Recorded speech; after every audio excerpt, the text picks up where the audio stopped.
పూర్తిగా జారిపోతుంది అంతే. చాలా జాగ్రత్తగా ఉండాలి. రాజు బొమ్మ ఎలా ఉండాలో అలా ఉండాలి. అదే అలా ఉన్నాడు మహానుభావుడు.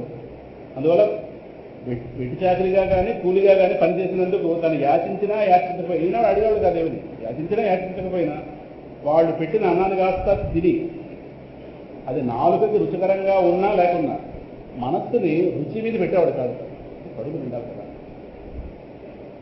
ఇంకా ఈయన గారు ఏది అనుకోవడంలో మొత్తం ఈయన గారు రుచికరమైన ఆహారం, ఈయనకి ఇచ్చిన ఆహారం ఇంకోటి తీసేసుకుని వీడి కఠినమైన ఆహారం పెడుతున్నాక ఆ వదిలి ఉన్నారే వాళ్ళు ఎలాంటి ఆహారం పెట్టారో చూద్దాం.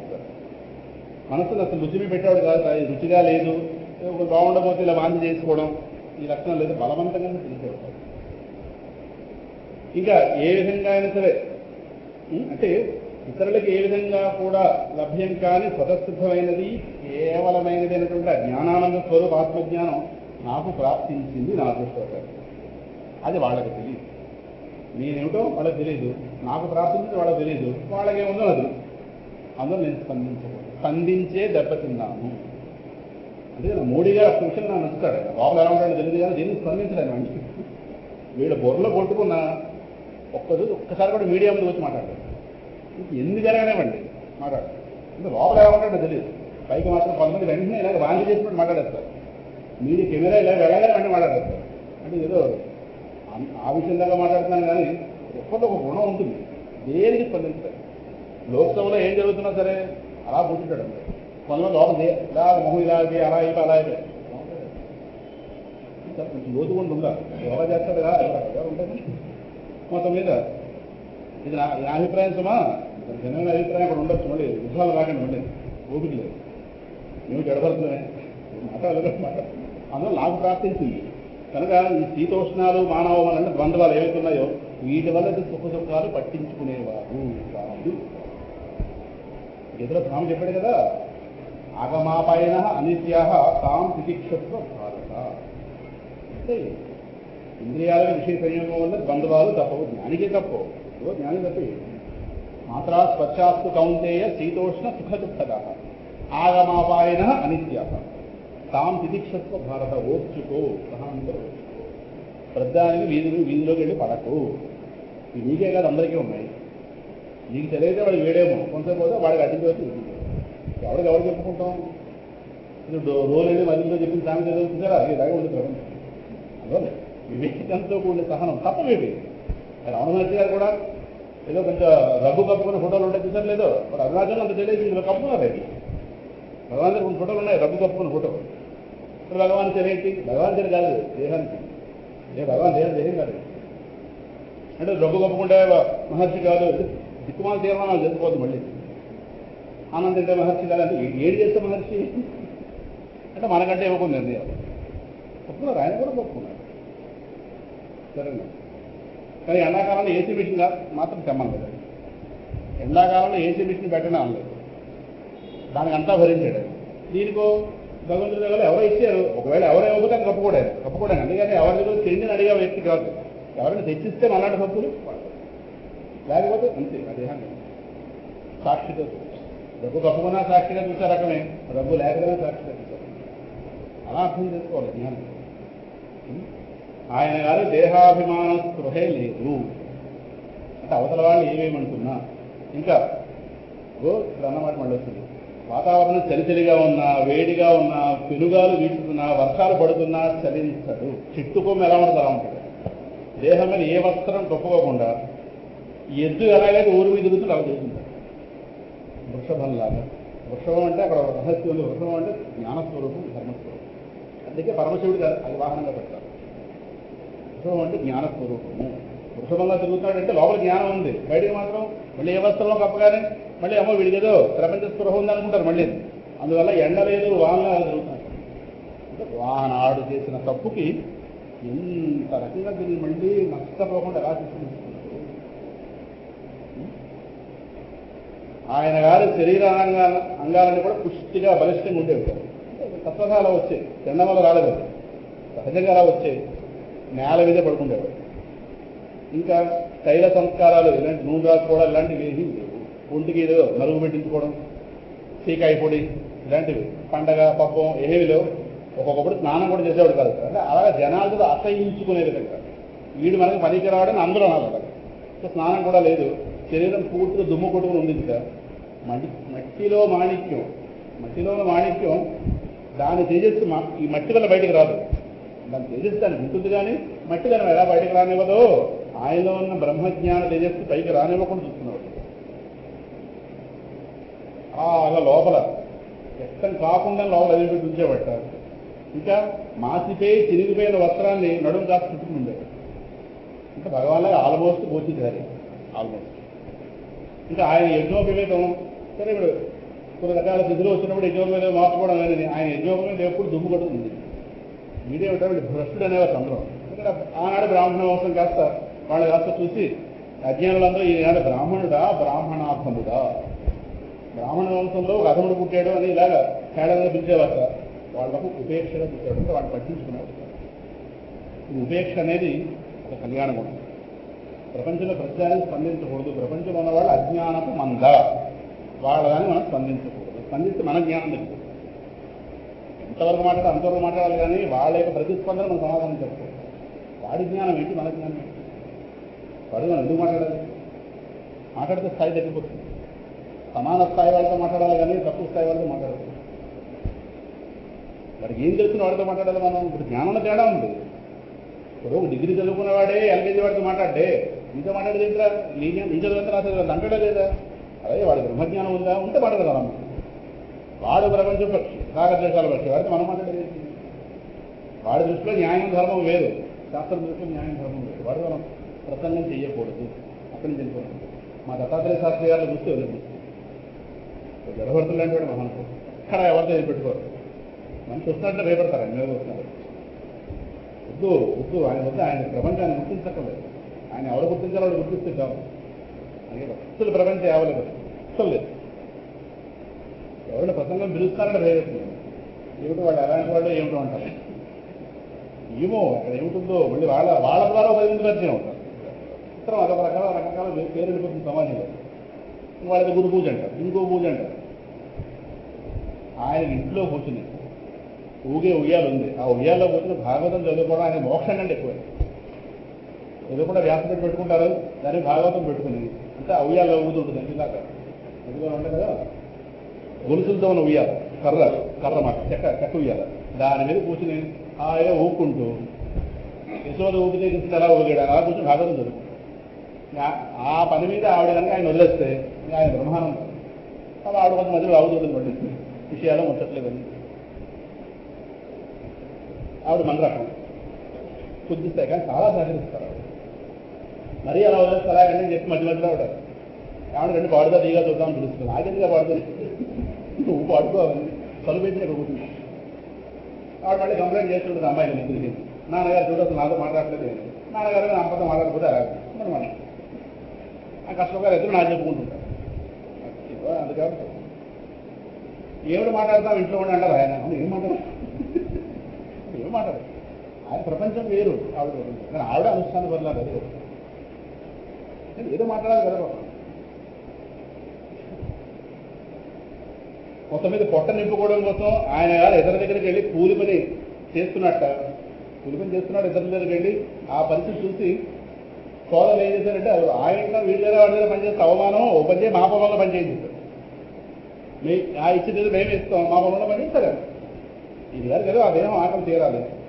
అయితే ఆ పనులు చేస్తున్నప్పుడు ఆ నేల పొలంలో దిగుడుగా ఉందా, విత్తనాలు తక్కువ ఉన్నాయో ఎక్కువ ఉన్నాయో గమనించబడతారు. ఎక్కువ వేయాల్సిన విత్తనాలు కూడా తక్కువ వేసేవాట, తక్కువ వేయాల్సిన విత్తనాలు ఎక్కువ. కానీ ఈ నేల ఎలా వేసినా పంట బ్రహ్మాండంగా జరిగిపోతుంది. ఆ చేతికి మహిమ సరేనా. ఇంక ఇంట్లో వదిలి ఉన్నారే ఆయన ఏం పెట్టారు చూడండి. బియ్యం గంజి, తెలగపిండి, తవుడు, పాడైపోయిన మినుములు, మాడిపోయిన అన్నం అడుగు ఉంటుంది. మళ్ళీ ఎరబడిపోయింది. ఈ అన్నం కాస్త పెట్టి ఆయన ఏమి అన్నం కాబట్టి పెడితే రుచిగా తినాలి. అయితే మనం ఒకటి అనుకుంటాం రుచి లేని పెట్టారండి. ఈయన గారు 4 మీద కలిసి రుచి వస్తుంది. ఆ రుచి ప్రకృతిలో బంధించే రుచి కాదు, మోక్ష రుచి. అదే అది భగవంతుడు ఇస్తాడు. నీరులను వండుకుంటే రాదు. ఈయన గారు తింటే ఆ అన్నానికి పవిత్రత వస్తుంది. ఈయన గారు తింటే ఆ అన్నానికి మోక్షం. మనకు అర్థమైంది అది రుచి ఉండదు. కానీ ఆయన గారు రుచి లేని అన్నం తింటుంటే పరమాత్మ చూసుకుంటాడా? అంత రుచి వల్ల చేత కనబడ్డా. ఎలా ఇవ్వాలి అలా ఇస్తారు. ఇంకా అలాగే మనం రుచిగా ఉండుకుంటే బంధిస్తాడు మళ్ళీ. ఈ ప్రకృతి రుచులు బంధిస్తాయి పరమాత్మ రుచులు. సరే, ఇలాగ ఈయన గారు ఉన్న పరిస్థితిలో తల కాస్త మలుపు తిరిగింది. అమ్మవారు బయటికి రాబోతుంది, చూద్దాం. ఒకనొక సమయంలో ఓ బందిపోటు దొంగల నాయకుడు ఉన్నాడు. ఆయన గారు కాస్త సంతానం కావాలని వీళ్ళందరూ కూడా ఇటువంటి కార్యక్రమాలు చేసేవాడు, తమో కూడా ఆరాధన చేసేవాడు. ఆయన గారు సంతానం లేదని చెప్పి భద్రకాళికి ఒక మనుషుడిని బలిపశువుగా ఇద్దామని వాడు వాళ్ళలో ఉన్నాయి తాంత్రిక విద్యలు అంటారు. బెంగాల్ పక్క ఎక్కువ ఉంటాయి ఇప్పటికీ తంత్ర విద్యలు. అందులో బాగా నరబలి, పశుబలి ఇవన్నీ ఉన్నాయి, జరుగుతుంటాయి. అందువల్ల ఒక మనుషుడు కాస్త బాగా ప్రయోజనమైన వాడిని పశువుగా బలి పశువుగా ఇవ్వాలని చెప్పి ఈయన అనుకున్నాడు. ఈయన గారు కాస్త ఆల్రెడీ వాడు బంధించాడు, వేరే వాడిని అవును బంధించి మొత్తం మీద సిద్ధం చేయబోయేవాడు. వాళ్ళ అదృష్టం వాడు టార్గెట్ ఏది కాదు, బలికి సిద్ధంగా ఉన్నవాడు కాస్త వాడు టార్గెట్. సరే, వాడి పారిపోవడంలో మొత్తం మీద వాడి దైవం వాడి అదృష్టమో లేదు దొంగ నాయకుడు అదృష్టం మొత్తం మీద ఈయన గారు దొరికాడు. ఈయన గారు ఏం చేస్తున్నాడు మొత్తం మీద అంటే ఆ పారిపోయిన వాడిని వెతకడం కోసం సేవకులందరూ కూడా మొత్తం నలువైపుకి వెళ్ళారు. అయితే అది అర్ధరాత్రి సమయం, అర్ధరాత్రి సమయంలో వాడు పారిపోయాడు.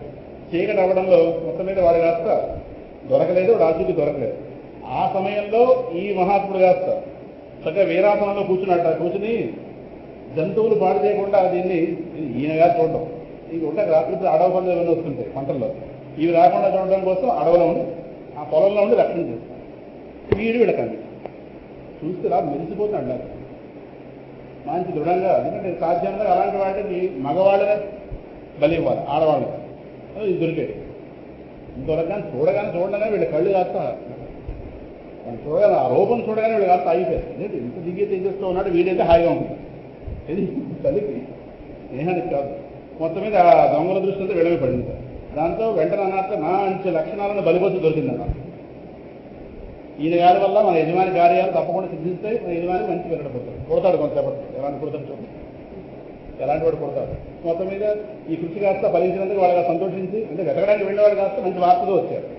వార్తతో కాదు, వెళ్ళి తాళతో బంధించి వాళ్ళు నాకు వచ్చారు. ఎక్కడ తీసుకొచ్చారు? చండికాలయానికి. భద్రకాళ్యా పురత ఉపవేశయామాసు. భద్రకాళి ఉపాసకుడు వాడు, తాంత్రిక విద్యలు. వాళ్ళు ఆనే విద్యలో భాగంగా పిల్లల్ని తీసుకొచ్చారు ఈ గర్భభక్తుడు. మొత్తం మీద వీళ్ళందరూ కూడా ఆచారం ప్రకారం నాయకుడు చూపించారు. మంచివాడిని తీసుకొచ్చారు. పోయినవాడు పోయినవాడు కాస్త మంచి బలిష్ట వస్తువు ఉన్నాడు, అమ్మవారు వెంటనే శాంతిస్తుంది, వెంటనే ఫలితం ఇస్తుంది చెప్పి ఆచారం ప్రకారం స్నానం చేయించాక మొత్తం మీద పట్టుకొని చోటు తెచ్చారు. చేసుకున్నారు, మరిగా పోయింది. ఇంకా రకరకాల ఆభరణాలు వేశారు. ఇది కలిసే ముందు ఒకళ్ళు అది కొంతమంది గౌరవంగా ఉండి హింసిస్తుంటారే, అలా గౌరవంగా చూపిస్తూ గౌరవంగా తయారు చేసి చంపడం.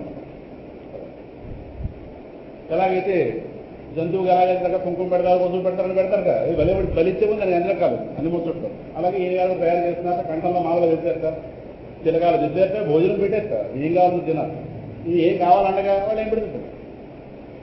ఇంకా కాళికాదేవి కాస్త ధూపదీపాలు సమర్పించారు, మాలలని అలంకరింపజేస్తారు. అమ్మవారికి పేలాలు, ఆకులు, అరటిపండ్లు మొత్తం రకరకాలు ఇవన్నీ కూడా అమ్మవారికి పానకం నైవేద్యం కాస్త సిద్ధం చేసి, ఇంకా ఆ సమయంలో పాడవలసినటువంటి పాటలు ఏవైతున్నాయో కాస్త ఆ గీతాలు కాస్త ఆ బృందం అంతా పాడుతున్నారు. ఓ భక్త అమ్మవారిని స్తోత్రం చేస్తారు. మనం కూడా కొంచెం చేస్తాం.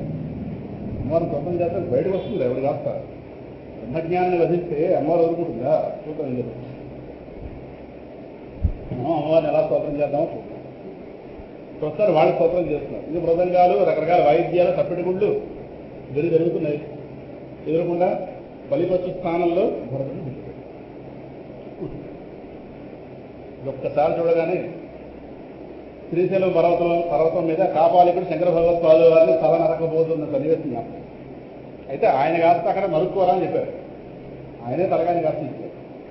ఎందుకంటే ఒక బ్రహ్మజ్ఞాన శిరస్సు కావాలి. అయితే చక్రవర్తి శిరస్సు లేదు, బ్రహ్మజ్ఞాన శిరస్సు లేదు. నా కోరిక తిరగడానికి చక్రవర్తి ఎవరు శిరస్సు ఇస్తాడు? ఎవడెవరు కదా. ఇప్పుడు ఈ దగ్గరికి వచ్చి మీకు ఎలాగో దేహం మీరు కాదని తెలిసిపోయింది కదా, నా తెలిసిపోయింది దేహం. అయితే మీకు ఇంక తలకాయతే పనే ఉందా? నాకు కొత్త పని తీసుకో.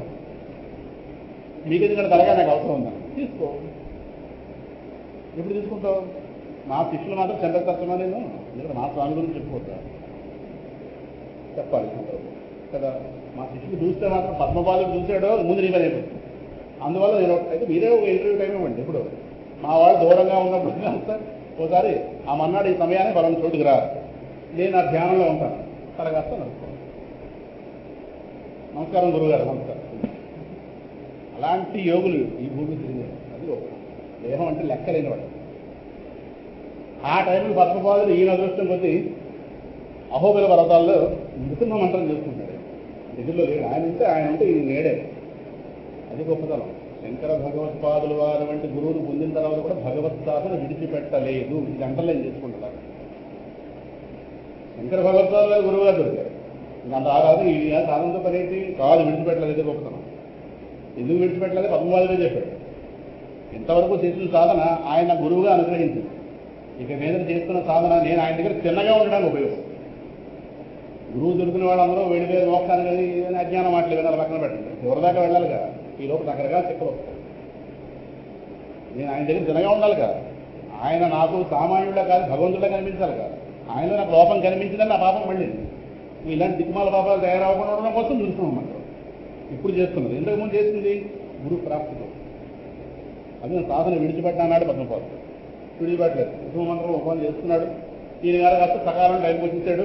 భగవత్పాదుల వారు ఆయన ఇప్పుడు కూడా దేహాత్మభరాంతి రహితుడు. ఆయన తీవ్రమైన ధ్యానంలో కూర్చున్నాడు. ఇంక ఈయన గారు తలెత్తాడు, కత్తెత్తాడు. ఇంకా తలకాయ కాస్త మరుక్షణంలో కింద పడాల్సిన తల్లి. పక్కన శిష్యులు ఎవరు లేరు. కానీ అదే కర్నూలు జిల్లా ఓ మూలది అది గొప్ప. ఓ పక్కన శ్రీశైలం, ఆ చివరకు పోతే అహోబలం. అక్కడెక్కడ చాలా దూరంలో ఉన్నటువంటి అక్కడ నలమలే అడవికి ఈ చివర ఆ చివర. ఆ ప్రాంతంలో మంత్ర జపంలో ఉన్నటువంటి పద్మపాదులు ఒక్కసారి గురువు గారికి ఆపద రాబోతోంది అన్నప్పుడు స్ఫురణ ఎవరు చెప్పారు? అంతటా ఉన్నవాడే చెప్పాలి, వాడితే జపించబడుతున్నవాడే చెప్పాలి. ఎవడు వాడితే జపించబడుతున్నాడు? ఉగ్రం వీరం మహావిష్ణు ఈ మంత్రం చేస్తున్నాడు. ఉగ్రం వీరం మహావిష్ణు జ్వలంతం సర్వతోముఖం నృసింహం భీషణం భద్రం మృత్యుం నమామ్యం. మా సింహాచల క్షేత్రంలో ఉన్నవాళ్ళకి ఈ మంత్రం చదవడం కూడా రాదు. వచ్చిన వాళ్ళు దిక్కుమాల వాళ్ళు. మొన్న ఒక ఆయన నాకు పెళ్లిగాడు ఇచ్చాడు, దాని మీద మంత్రం ఉంది. ఎంత ఘోరం అంటే దాని మంత్రం ఏమవుతున్నారు పండితులందరూ? మృత్యుం నమామ్యహం. వాళ్ళు రాసేరు దానికి కనీసం దానిలో సరిపోయిందా లేదా, వ్యాకరణం సరిపోయిందా లేదా, ఛందస్సు సరిపోయిందా లేదా, అక్షరం ఒకటి ఎక్కువైపోయింది. ఎవరిని అడగరా? ఉన్నారు పండితులు. మృత్యుం దీనికి ఎలా పలుకుతారంటే మహానుభావ ఆయన మృత్యుని ఒకటంటారు. ఎంత వ్యాకరణ దోషం అది. మూలంలో 7 పలకాలి కానీ 3 రకరకాల మంత్రం చెప్తారా? చాలా మంది సామాన్య మంత్రాలు చదువుతారు, ఘోరంగా చదువుతారు. ఇంకా ఇది ప్రింట్ చేసి ఒకటే పడదు. ఈ తప్పుదే నలుగురిలో తిరుగుతుంది. ప్రజలకు ఏం తెలుస్తుంది? మంత్రం పలకమైన నష్టం లేదు, తప్పు పలికితే మాత్రం గమ్ములు, సరిగ్గా పలికితే ప్రయోజనం. ఇదే మంత్రం అథర్వవేదంలో ఉంది. కృష్ణమ్మ మంత్రం ఇదే అన్నమయ్య చేశాడు, ఇదే రంగమమ్మ చేసింది, ఇదే పద్మపాదుడు. వాళ్ళిద్దరూ ముందు నృసింహ ఉపాసకులు, అన్నమయ్య రంగమాంబ. వాళ్ళ క్షేత్రాల్లో వాళ్ళ అన్నమైన ఉపాసన చేసిన వాళ్ళు నృసింహస్వామిని. అక్కడి నుంచి ఒక తిరుపతి కొండెక్కారు. మీరు ఏ విష్ణు క్షేత్రం చేసుకోండి, అక్కడ కాస్త డెఫినెట్గా అది నృసింహ సాలగ్రామం ఉండి తీరుతుంది. నృసింహక్షేత్రం పూరి జగన్నాథం కూడా నృసింహక్షేత్రం. అక్కడ ఇక్కడ కూడా వటవృక్షం మూలంలో స్వామి క్షేత్రం, అక్కడ మూల ప్రధాన క్షేత్రానికి పక్కనే నృసింహక్షేత్రం ఉంది. పూరి జగన్నాథం నృసింహక్షేత్రం శాస్త్రం చెప్పింది. నృసింహస్వామి వల్ల వచ్చిందైతే క్షేత్రానికి తేజస్సు ఎక్కువ ఉంటుంది. అస్త్ర ప్రమాణం ఇవన్నీ. మొత్తం మీద ఈయన గారు అక్కడ మంత్రం చేస్తున్నాడు. అప్పుడు ఈయన ఎవరు చెప్పిస్తున్నాడో వాడే చెప్పాడు, నీ గురువుగా ఆపద రాకపోతుంది. ఎక్కడో నా గురువుగా ఆపద రాకపోతే నేనెక్కడ రక్షించగలను? చెప్పిన నువ్వే రక్షించు. ఇవన్నీ క్షణాలు జరిగిపోయాయి. ఏది ఈ డైలాగులు అనేది. నేను అంతగా ఉన్నవాడిని కాదు ప్రస్తుతానికి, నేను ఇల్లు ఉన్నాను, ఆయన అక్కడ ఉన్నాడు. నా గురువుకి ఏమైనా అయిందో నేను ఒప్పుకునేది అన్నాడు. ఎందుకు పట్టకపోతుంది? నువ్వు ఎవరైనా రక్షించగలవు, ఎవరైనా ఏదైనా చేయగలవు. నీకు సాధ్యం కానిది లేదు. నేను ఈ మంత్రమే పట్టుకున్నాను. నా గురువు గారికి ఏదైనా అయిందో మాత్రం ఇంకా నీకు నాకు చెల్లి అక్కడతో. ఈయనవన్నీ మనసులో మాట్లాడతాడు స్వామితో. అంతే, వాడు కట్టెత్తాడు నరకపోతున్నాడు. అంటే స్వామి ప్రత్యక్షమే వాడు తలకే. ఇవన్నీ క్షణాలకు జరిగేది. అప్పుడు ఆచార్యుల వారికి ఒకసారి ఉండి స్పృహ వచ్చింది. ఎదుగుండా మళ్ళీ నృసింహ కరావలంబ స్తోత్రాన్ని మళ్ళీ పఠనం చేశారు. లక్ష్మీ నృసింహ మమదేహి కరావలంబ. మొదటిసారి ఆయన స్థితిని పడుకోబెట్టినప్పుడు అదో సందర్భం. ఆ సందర్భంలో స్తోత్రం పుట్టింది. ఇక్కడ మళ్ళీ ఒకసారి ఆచార్యుల వారు వస్తారు. అంటే నృసింహస్వామి వారి యొక్క ప్రత్యక్ష సహకారాన్ని పొందినటువంటి మహాయోగి ఆదిశంకర భగవత్పాదులు. ఇంకా దేహాన్ని రక్షించేవని కాదు, నాకు దర్శనం ఇవ్వడానికి నువ్వు ఎంత విష కల్పించేవా అని అడిగాడు. ఈ దేహం పోతే అంటే దేహం ఉంటే అంత అంటే ఇంత సన్నివేశం సృష్టించి ఒకసారి నువ్వు కనిపించడానికి ఇంత సినిమా తయారు చేసావు మహానుభావాన్ని నమస్కారం పెట్టారు. ఈయనేమిటి ఆయన తెలుసు, ఆయనంటే ఇది ఇప్పుడు రెండు మళ్ళీ కట్టారు. ఇప్పుడు అక్కడ శంకరుడు ఇక్కడ జరుగుతుంది, హాయి మాత్రం. మరి ఇదే ఒక్కసారి మా పిల్లవాడిని కాస్త రాయి మీద పడుకోబెట్టి కత్తి నలుగుతుంది, కత్తి ఏమైంది, ఆ పిల్లవాడి తరక ఏమీ సినిమాలో పాట వస్తుంది, రాయి మీద కొట్టి పడగొడుతుంటే కత్తులు నరకలేకపోయాయి. బ్రహ్మజ్ఞానం పట్టుకోవడం కత్తి సాధ్యమే చూస్తున్నాగా. వాళ్ళ చరిత్ర భాగవతం. భగవంతుడు ఉన్నాడని ఎక్కడ నిరూపణ అవుతుందంటే భక్తుడి జీవితం నుండి. భక్తుడి జీవితం భగవంతుడి అస్తిత్వానికి నిరూపణ. వీడే వాడిని బయటికి వెళ్తాడు. అలాగే అంత స్థాయి వీడి దగ్గర ఉంది. లాభుతుంటే బయటికి రాకుండా ఎలా ఉంటాడు వాడు. అందుకు భక్తుడి ద్వారానే భగవంతుడిని చూడాలి. ఇదే మన శివాలయంలో నంది ద్వారా స్వామిని చూడండి అని చెప్పడం ఇది. భక్తుడిని కాదని భగవంతుడు చేరిన వాడి వైభవాన్ని మనం అందుకోలేదు. అంటే వీళ్ళ ద్వారానే వెళ్ళాలి. వెంటనే ఈయన గారు దొంగల నాయకుడు అనుచరుడు ఉన్నాడే, ఈయన గారు ఆ బలిపశువులంటే భరతుడు కాస్త భరతుడి రక్తంతో ఆ దేవుడిని తృప్తిపరచాలి. నాయకుడు చెప్పాడు వెళ్ళి వండాలి. అమ్మవారికి వీడి రక్తమే ఆవిడ తృప్తి కలిగిస్తుంది, ఆవిడ కాస్త నా కోరిక తీరుస్తుంది, ఆ కోరిక నాకు తృప్తి కలుగుతుంది. ఇది అంటే ఒకరిని హింసించి తృప్తి పడేవాడు లక్షణాలు వీడిని అసురుడు అంటారు. వీళ్ళ రెండు కొమ్ములు ఉంటాయి, అయినా అక్కర్లేదు. అవతల వాడిని హింసించి ఆనందించాలనుకున్నాడు ఎవడైనా అసురుడు. మొత్తం మీద వాడు వెళ్ళాడు, దేవి మంత్రాన్ని కాస్త ఉచ్చరిస్తున్నాడు. భరతుడి శిరస్సుని ఖండించడం వల్ల ఖడ్గం పైకెత్తేడు. అది చాలా వాడిగా ఉంది, భయంకరంగా ఉంది కత్తి కాస్త. ఈయన గారికి భయం లేదు, కత్తిన భావన లేదు, నలుగుతున్నాడు, ఏమిటో తెలియదు. తెలుసు ఏం జరుగుతుందో స్పందించలేదు. రెండవ అధ్యాయంలో స్థితప్రజ్ఞ లక్షణాలని ఎన్నికలు ఉన్నాయి, స్పందించదు. సరే ఇక చోరుడు కదా, వాడు సహజంగా రజోగుణం తమోగుణం స్వభావాలు, దాంతో ధనమదం అవుతుంది. దీంతో ఉన్మత్తత అంటే పిచ్చితనం, మనసును అదుపు చేసుకోలేని పిచ్చితనం, తీవ్రమైనటువంటి ఒక శబలత్వం వాళ్ళ దగ్గర ఉంటుంది. ఈ హింసా ప్రవృత్తి వాళ్ళకి అలాగే స్వభావం కదా, ఇందాక చెప్పుకున్నది అదే. వాళ్ళు కాస్త ఈ సమయంలో ఏం చేస్తున్నారు, భగవదంశ స్వరూపమైనటువంటి ఆ బ్రాహ్మణ వంశాన్ని కాస్త అవమానపరుస్తూ యథేచ్ఛగా చెడు మార్గంలో వెళుతున్నారు. రాష్ట్రం పట్ల అర్థం ఉంటుంది బ్రాహ్మణుడు, కానీ వాడిని కాస్త ఒక అవమానపరుస్తూ నమస్కరింపదగిన వాడిని పనిచేయడానికి సిద్ధమవుతుంది. అక్కడ దాకా వెళ్ళి తారాస్థాయికి వెళ్ళింది వాడి హింస కాస్త. ఇంక ఇలా సమయంలో అంటే వాస్తవంలో ఆపద సమయంలో కూడా హింస నిషేధింపబడింది. ఇది ఆపద సమయంలో కూడా హింస నిషేధింపబడింది. అటువంటిప్పుడు వీడేమైనా వెళ్ళి యుద్ధంకి వచ్చాడా, వీడు దేనికి హింసిస్తున్నారు, వాడి కోరి కోసం వీడిని హింసించడం ఏంటి, ఇదన్నీ అందులోనే అమ్మవారు ఆలోచిస్తాం. ఈయన గారు ఎదురకుండా ఎవరు మూర్తి పెట్టాడో కాళీ చండిక, ఆవిడ కాస్త చూస్తుంది కదా. అది బ్రాహ్మణులు సర్వదా నిషిద్ధం. బ్రాహ్మణుడు తప్పే చేసినా వాడిని చంపకూడదు. ఒకటో స్కంధం భాగవతంలో వస్తుంది కదా, అశ్వత్థామని చంపుదామని అర్జునుడు బయలుదేరాడు, తప్పు. ఇక్కడ గురుపుత్రుడు బ్రాహ్మణుడు చంపకూడదు. అది తప్పు చేశాడుగా, చంపకపోయినా చంపినంత చేయాలి. అదే గుడి గీస్తారు అంటే అవమానపడతారు, అందుకే దగ్గర చంపకూడదు. ఎందుకంటే ద్రౌపది 5 బుద్ధులు చెప్పించాడు వాడు వచ్చి, నిద్రలో ఉన్నవాడు కాదు. సుజాత గారు ద్రౌపది యొక్క 5 బుద్ధులు చంపాడు వాడు. డెఫినెట్గా వాడు వధార్హుడు, సందేహం లేదు. అయితే గురుపుత్రుడు. ఈ మాట ఎవరు చెప్పారో 5 పిల్లలను కోల్పోయి ద్రౌపది చెప్పింది. అది చంపడానికి భీముడు సిద్ధమయ్యాడు, అర్జునుడు బయలుదేరాడు. ద్రౌపది చెప్పింది గురుపుత్రుడు గురువు గారిని జ్ఞాపకం చేస్తుంటాడు. ఆల్రెడీ గురువు గారు యుద్ధంలో పోయాడు. ఈ పుత్రుడిని చూడగానే గురువు గారు జ్ఞాపకం వస్తారు. గురుపుత్రుడిని చంపితే గురువుని చంపిన దోషం వస్తుంది కనుక మన పిల్లలు ఎలాగో పోయారు, పోనేవండి. వీళ్ళ అమ్మని చంపితే వీళ్ళ అమ్మ బాధపడుతుంది, పిల్లలైన వాడు అవుతుంది. వీళ్ళ అమ్మ పేరు కృపి, కృపాచార్యుడు యొక్క చెల్లెలు కృపి. ఆ కృపాచార్యుడు ద్రోణాచార్యుల వారు భావభావం, ద్రోణుడు కొడుకు కాస్త అశ్వత్థామ. కాబట్టి బ్రాహ్మణుడు కాబట్టి చంపకూడదు, విడిచిపెట్టాడు. అలాగనే వీడి కాస్త అలా విడిచిపెడితే మళ్ళీ తప్పు చేస్తాడేమో కానీ వీడు అవమానం చేయాలని చెప్పి అప్పుడు గుండు గీశాడు. ఇది ఒకటో స్కంధం భాగవతంలో వస్తుంది.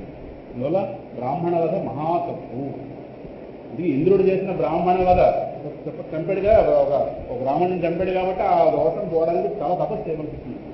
ఇది 5వ స్కంధం భాగవతంలో వస్తుంది. అందువల్ల మొత్తం మీద ఈయన గారు కాస్త ఆత్మసాక్షాత్కారం పొందినవాడు, బ్రాహ్మణం సర్వదా నిషిద్ధం. సరే ఈయన మీద ఎవరికి ఎవరి మీద ఇది వైరభావం లేదు. సకల ప్రాణుల యొక్క క్షేమాన్ని కోరుకునేవాడు, సకల ప్రాణులకు మేలు చేసేవాడు తన సన్నిధి మాత్రంతో. ఈయన గారు పక్కన ఉంటే చాలు, తెలియకుండా మనకు ఆత్మజ్ఞానం వస్తుంది. అలాంటి మహాత్ముడు. ఇంకా బ్రహ్మతేజ సంపన్నుడు, సామాన్యుడు కాదు. ఇటువంటి బ్రాహ్మణ కుమారుని కాస్త బలివ్వడానికి సిద్ధపడ్డారు.